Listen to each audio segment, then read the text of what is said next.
Well, all right, here we are. You know what time it is. You know what day it is. I'm Pastor Bobby D. Hamilton. It is Move Monday. It's been a while since I've been on because I've been on vacation, kind of been away. Wife and I had a chance to go to sunny, beautiful California. Frankie Beverly and Mays were right when they said, look at California. 53-degree weather at night and 63-degree weather during the day. And now I'm back here in hot, humid Houston. But I'm glad to be home. And as you can see, I've already been out, got my morning run in. It is hot. I mean, extremely hot, but I was able to get it in. And I want to encourage you, while I was away on vacation, I heard from many of you. I saw some of you, and you're actually watching. It's amazing. You're actually watching Move Mondays. And I thank you for doing that. My question is not, are you watching Move Mondays? The question is, are you moving on Move Mondays? This day that we set aside as the people of God to say, we're going to move today.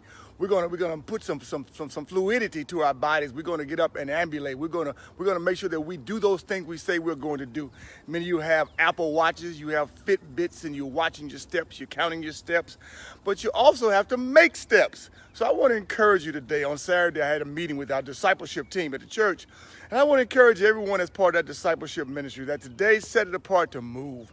I want to encourage you to put your right foot before your left foot and your left foot before your right foot and just move. I want to encourage you to get on your bicycle. I want to encourage you to get out in your lawn, get on your patio, get in your pool. I want to encourage you to go to the mailbox. I want to encourage you to walk around your office. I want to encourage you to take a lunch break and to actually do something that's calisthenic on your lunch break. I just want to see you move because it's important that we take care of our temple. That's what this is really about. This is not the day that we just we gorge ourselves, because of the weekend and we had Bluebell and we had cakes and creams and pies and coffees and shakes.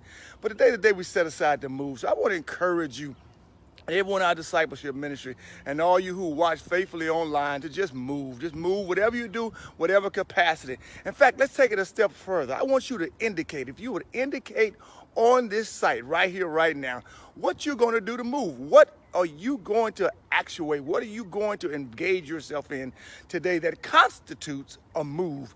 It's important that we do move. And then, yesterday I preached. Yesterday was our first day of regathering of the church at Friendship in a small guarded capacity, about 25% capacity.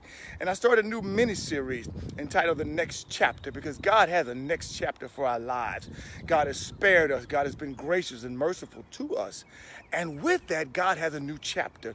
God is still writing our great story. But I talked about out of Matthew 14, 22 through 33, about the importance of getting out the boat. What God has for you is going to require your faith.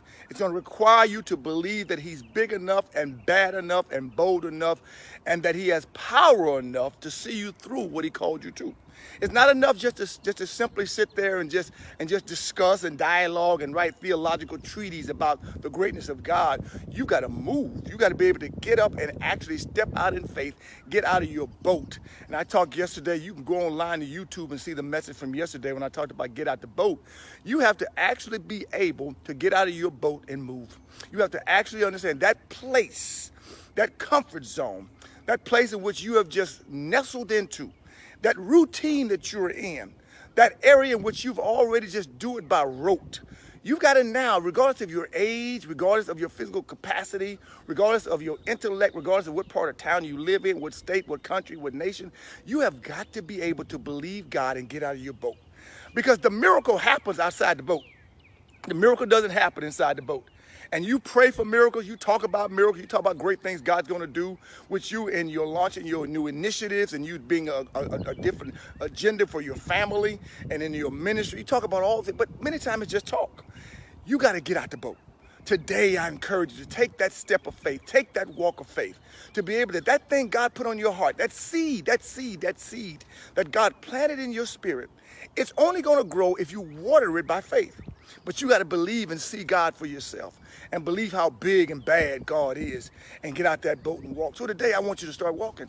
I want to encourage you today to begin walking on water. I am going to deal with this again on Wednesday night at Friendship at 7 p.m. You can catch us online at Facebook and YouTube and Twitter and a venue of other platforms. But today, all you're guaranteed is today. And I want to encourage you to move. You've been talking about what you're going to do. Has anyone ever asked you when you're going to do it? Today I'm going to ask you when you're going to do it, because you'll never do it. You'll never do it if you don't get out of the boat. And today I want to encourage you. I'm going to see you soon. Keep moving, keep walking, keep moving. Walk on water and believe God that even greater things are not only available, but they're coming your way. God bless you. God keep you. I'll see you again at Friendship, a place to begin again.